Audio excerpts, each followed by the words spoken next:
muchas gracias a Lola, que buenos días a todos, gracias por estar aquí, gracias a las organizadoras. Es un honor compartir la sesión con Antonia, que es pilar de esta asociación.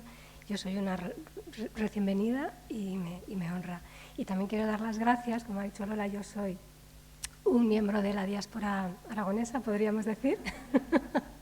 Así que pues me hace mucha ilusión hablar en esta universidad casi por vez primera. Hace muchos años participé en una cosa hace muchos años, nunca había estado aquí, me hace mucha ilusión y además quiero compartir con vosotros y agradecer a mi familia que haya venido a escucharme, porque nuestro quehacer académico, la verdad es que esto es algo muy inusual, así es que muy rápidamente quería compartir esto con vosotros. Después de esta ponencia tan interesante que acabamos de escuchar, pues mi tema es ciertamente más triste, es un tema bastante luctuoso, podríamos decir.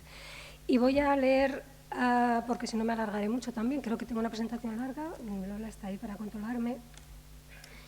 Y la estructura de mi charla es la siguiente, como no sé entre vosotros quiénes conocéis a la autora y quién no, pues bueno, comentaré el suceso que da origen a toda la cuestión, tanto al relato como a mi comentario. Diré 4 cosas sobre la autora, a la que es posible que conozcáis porque es muy conocida, comentaré el relato y algunos aspectos. De acuerdo, gracias.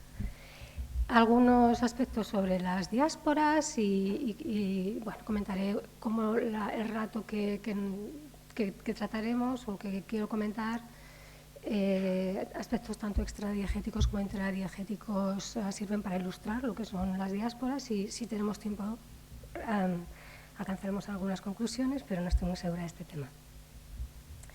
Así pues, el suceso, como pone en el abstract, el día 23 de junio de 1985, un avión de la compañía Air India que efectuaba el trayecto Canadá-India salió de Vancouver, hizo escala en Toronto y de Toronto se dirigía a Londres, donde iba a hacer escala y después a Delhi y Bombay, entiendo últimamente, creo que era Delhi y Bombay. Pues el avión explotó en el aire a pocos kilómetros de la costa irlandesa, cuando le quedaba escasamente 1 hora para alcanzar el aeropuerto de Heathrow, en Londres. En este vuelo volaban 329 personas, la mayoría ciudadanos canadienses de origen indio, algunos ciudadanos canadienses de origen anglosajón, como era la tripulación, pero era una minoría. Todos viajeros y tripulación murieron en el acto y este es el peor ataque terrorista que Canadá ha sufrido en su historia. Antes de continuar, también quisiera decir que las reflexiones que voy a hacer están hechas con el mayor respeto a las víctimas y a los familiares de las víctimas, que no quisiera de ninguna manera trivializar este terrible evento. A veces los que trabajamos en estudios postcoloniales tenemos este tipo de diatribas éticas. Pues nos toca hablar de temas que son muy escabrosos y muy desagradables y nos preguntamos si realmente es necesario y sobre todo en qué términos hay que hacerlo. Entonces, bueno, quiero compartir esta inquietud con vosotros. Que para nada intento trivializar porque, bueno, tiene un toque quizá un poco teórico y más en esta breve presentación y bueno, con el máximo respeto, por supuesto. En cuanto a la autora, pues es Bharati Mukherjee, algunos la conocéis muy bien, y nació en Calcuta, hoy Kolkata, y creció en India. Se educó en universidades indias primero y después en universidades estadounidenses en una estructura vital muy recurrente en autores diaspóricos indios. Y cuando terminó su doctorado en la Universidad de Iowa, en Estados Unidos, pues se trasladó a Canadá en compañía de su marido. El también escritor Clark Bless, que veis en la fotografía, pues él era de ascendencia canadiense. Ellos residieron en Canadá durante 14 años, mientras tanto ella dio clases en varias universidades canadienses, pero al final, en 1980, decidieron regresar a Canadá porque Mukherjee, según ella misma relata, no se sentía cómoda en tanto que persona no blanca en Canadá, pese a que tenía la ciudadanía y la nacionalidad canadiense, no se sentía cómoda en ese país. Y bueno, desde entonces reside en Estados Unidos. Mukherjee es autora de una obra pues considerable. Yasmín es una novela que está traducida, que puede ser que conozcáis la mayoría, quizá alguna otra también, no lo sé, pero quería destacar de estas obras que están aquí listadas el último título, que es The Sorrow, bueno, está en inglés y yo lo he traducido como el libro no está traducido, pero el título es El terror y la pena, el legado de la tragedia de Air India, que escribió en compañía con su marido y que, bueno, es un libro documental sobre la tragedia y lo que sucedió después. Es un libro documental que presta mucha atención a las familias de las víctimas y a lo que ellas sintieron y experimentaron. Esta autora, Bharati Mukherjee, al cabo de un año de haber publicado el libro que acabo de comentar, publicó este cuento, The Management of Grief, que yo he traducido, no sé si muy felizmente, como La gestión del dolor. Y las traducciones están hechas un poco rápido, porque me pasa que también tenía el material en inglés y seguramente son mejorables. Pero bueno, La gestión del dolor. Me gustaría preguntaros muy rápidamente si sé que algunos lo conocéis, si la mayoría conocéis el relato o no. Bueno, el relato empieza en Toronto con la reunión de parte de la comunidad indocanadiense en casa de una mujer que es Shaila Babe, cuando acaban de recibir la noticia de que el avión ha desaparecido. Todavía no se sabe qué ha pasado, pero ha desaparecido los radares. En el avión viajaba el marido y los hijos de Shaila y también el marido y la hija de Kusum, de la vecina de Shaila, y las dos mujeres están en esta casa rodeados de la comunidad. En la siguiente escena del relato, los familiares de las víctimas han viajado a Irlanda para identificar los cuerpos que se han recuperado del mar. Y por último, en la última sección del cuento, Shaila y Kusum, como otros familiares de las víctimas, viajan a India. Algunos, los menos, viajan para incinerar los cadáveres de sus seres queridos, pero la mayoría, como Shaila, no han sido tan afortunados y no tienen siquiera el consuelo de haber recuperado los cuerpos del mar, que se recuperó solo una minoría. En esta presentación quiero defender o ilustrar la idea de que el relato lleva a cabo una disección de lo que podríamos llamar la condición diaspórica. Ilustraré algunos de los aspectos, hay como muchos paralelismos, vamos a ver cuánto nos da tiempo de ilustrar. Como podéis leer, el relato da cuenta de la formación de una diáspora dentro de una diáspora, podríamos decir. Sería pues una especie de metadiáspora que se forma en estos familiares de las víctimas. Una frase de la historia: hemos sido fundidos y remodelados como una nueva tribu. Sería, metafóricamente, reproduce la idea de la formación de las diásporas. Por otra parte, un paralelismo importante es que se trata de una metadiáspora que cristaliza en torno a una pérdida, que puede leerse simbólicamente como la pérdida del lugar de origen que afecta a todas las diásporas sin excepción. Quizá algún comentario sobre lo que son las diásporas, de las que seguramente ya sabéis bastante. Otro paralelismo en el que no voy a ahondar, pero que me parece muy interesante en la historia y comento ya, es que se dice que las diásporas viven en este tercer espacio de enunciación que Baba ha conceptualizado, y me parece que la estructura narrativa de la novela reproduce muy, muy claramente esta estructura en la cual el lugar de origen y el lugar de destino se ven complicados, podríamos decir, transgredidos de alguna manera por un lugar en medio, una suerte de uncanny place, que no sé cómo traducir ahora mismo, que sería ese momento en Irlanda, que es de un pathos extraordinario, ¿no?, en la historia. Ese paralelismo lo dejamos ahí. Quería comentar brevemente las características de lo que es la diáspora versus migración, que son cosas diferentes aunque están tan cercanas, que resume Rogers Brubaker en un artículo que me parece muy acertado porque se ha escrito muchísimo sobre la diáspora. Brubaker habla de 3 características básicas de las diásporas. Yo he añadido el cero. El cero es la idea de que es un colectivo. Cuando hablamos de diásporas hablamos de colectivos. Cuando hablamos de migración podemos referirnos a experiencias personales. Sin embargo, podemos obviamente hablar de sujetos diaspóricos, pero bueno, la diáspora en sí es un colectivo.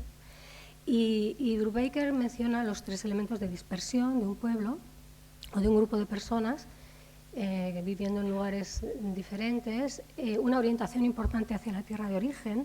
Esto en el origen de los estudios diaspóricos tenía más relevancia que ahora, que está más cuestionado, pero sigue habiendo este punto de referencia en la tierra de origen, que además, según las circunstancias políticas van variando, pues va cobrando más relevancia o menos, como podría ser en este caso, en la historia, o en otros ejemplos, de situaciones políticas determinadas en el país de origen y de residencia, hacen que gane mayor importancia.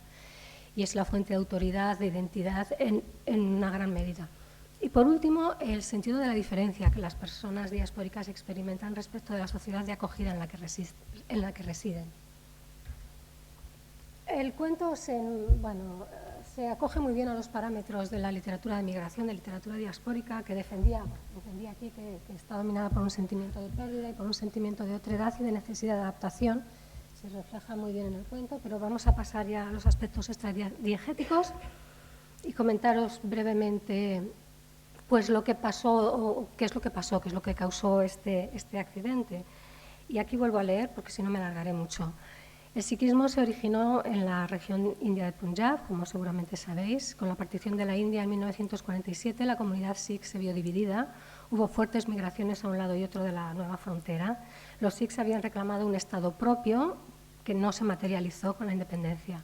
Con el paso del tiempo, la relación entre la comunidad sikh y el gobierno de la India se fue volviendo más complicada y algunos sectores de la comunidad se radicalizaron. En los años 70 se forma la hermandad Babar Khalsa, que es una hermandad de carácter radical. El sikhismo, no hace falta quizá decirlo, pero es una religión de paz. Son algunos sectores que se radicalizan. Entonces, bueno, se formó esta comunidad y comenzaron a llevar a cabo ataques terroristas en principio dentro de India, pues para conseguir su finalidad política de la independencia. Tengo aquí un par de imágenes sobre un evento. Bueno, la situación se fue complicando a lo largo de los años 70 y en el año 1984 en concreto, el centro de la vida espiritual y cultural espiritual, sobre todo del sikhismo, en Amritsar, en Punjab, que es el Templo de Oro, Harmandir Sahib, fue atacado por fuerzas del gobierno y destruido, como veis, en lo que se llamó la Operación Blue Star, bajo el argumento de que escondía armas para atacar al gobierno, etc. Esto pues causó profundo, bueno, no sé, malestar, es un término muy ligero. Por supuesto, causó ira entre la comunidad sikh y hubo muchas revueltas, hubo muchos atentados. La consecuencia directa fue que la primera ministra de India fue asesinada en octubre del mismo año, unos pocos meses después, por sus propios guardaespaldas sikhs.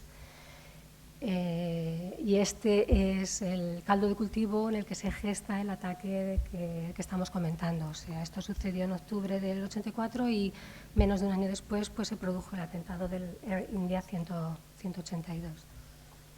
Esto da cuenta o ilustra la idea de que Benedict Anderson ha denominado como los nacionalistas de la radiestancia y que son en ocasiones extremadamente activos, como es el caso. Vijay Mishra formaliza esta idea de la siguiente manera, lo podéis leer. Cuando la patria está fuera del alcance en un sentido material, cobra un nuevo sentido en tanto que ausencia y adquiere un excedente de significado en la diáspora.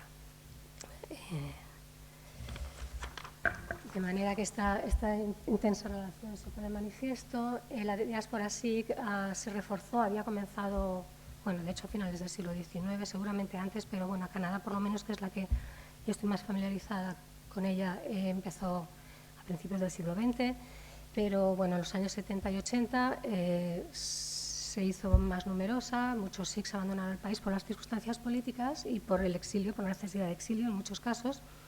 Por otra parte, esto coincidió con que en Canadá se abrieron las fronteras de inmigración, con la introducción del sistema de puntos, etc., con lo cual la diáspora se intensificó concretamente hacia Canadá. Esto, y bueno, y el ataque forma parte de este universo diaspórico y de relación entre ambos países. Seguimos con los aspectos diegéticos. He hablado de lo que pasó antes y quizás más interesante incluso lo que pasó después, las secuelas. Lo que sucedió después del ataque o cuando esto pasó fue que básicamente, pese a que los viajeros del avión de Air India en su mayoría eran ciudadanos canadienses, muchos de ellos nacidos en Canadá, aunque fuesen de origen indio, el país, ni el gobierno ni la ciudadanía pareció sentirse extraordinariamente afectado por este accidente. Y entonces Bharati Mukherjee y su marido, en este libro que he comentado antes, comentan lo siguiente. Cuando empezamos nuestra investigación en enero del 86, daba la impresión de que el desastre de Air India ya estaba desapareciendo de la conciencia del pueblo canadiense. Políticamente fue una tragedia huérfana, unhoused, como ellos dicen. ya que Canadá quiso verla como un suceso indio y India se conformó con tratarla como un incidente de ultramar, lo cual da cuenta otra vez de esta idea de que las diásporas viven en esta especie de limbo, de tercer espacio y que no pertenecen a ningún sitio. El primer ministro de Canadá mandó un telegrama de condolencia al primer ministro de la India y por su parte la India pues no mostró un especial interés en el suceso. Esto, bueno, ilustra muy bien esta idea que se ha manejado mucho, circulado mucho en los estudios de diáspora que defiende Aftar Rao, una estudiosa británica de origen indio, que habla de esta idea del home desire, ¿no? El deseo del hogar que caracteriza a las diásporas que están fuera. Un deseo de hogar que no es necesariamente o que no coincide con el deseo del hogar de origen, sino que es el deseo de crear un hogar en otra parte que por necesidad no puede ser satisfecho, porque en el momento en que es satisfecho la diáspora deja de existir. Siempre hay esta ansiedad, este deseo de hogar que no existe.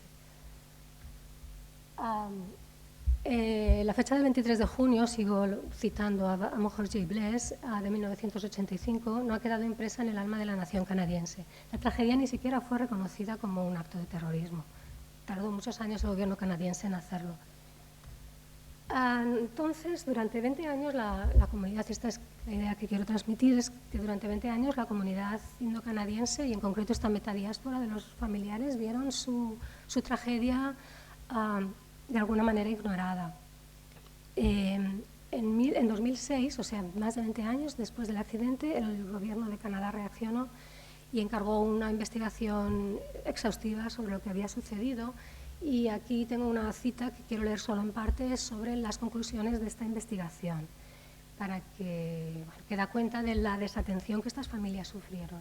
El nivel de error, y leo en la tercera línea, el nivel de error, incompetencia y desatención que se dio antes del vuelo, porque era un atentado que podía haberse evitado, había muchos indicios de que esto iba a suceder, pero hubo muchos fallos policiales, básicamente relacionados con falta de atención.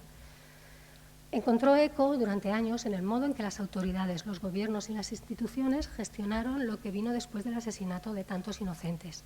La investigación, en la información y en el apoyo y consuelo proporcionado a las familias. Es decir, que el propio gobierno, al cabo de más de 20 años, reconoció que había fallado brutalmente a estas familias. Esto me lleva a relacionar una vez más este evento y esta historia con una característica esencial de las diásporas que ha sido desarrollada por Vijay Mishra, quien relaciona el estado diaspórico, la condición diaspórica con la condición de melancolía. Leo esta cita que me parece interesante, más que interesante, es una cita que me parece muy bonita.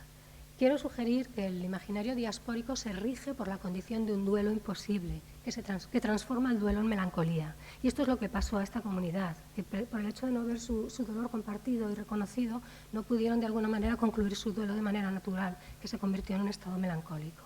Entonces, de alguna manera reverbera hasta altos extremos esta realidad.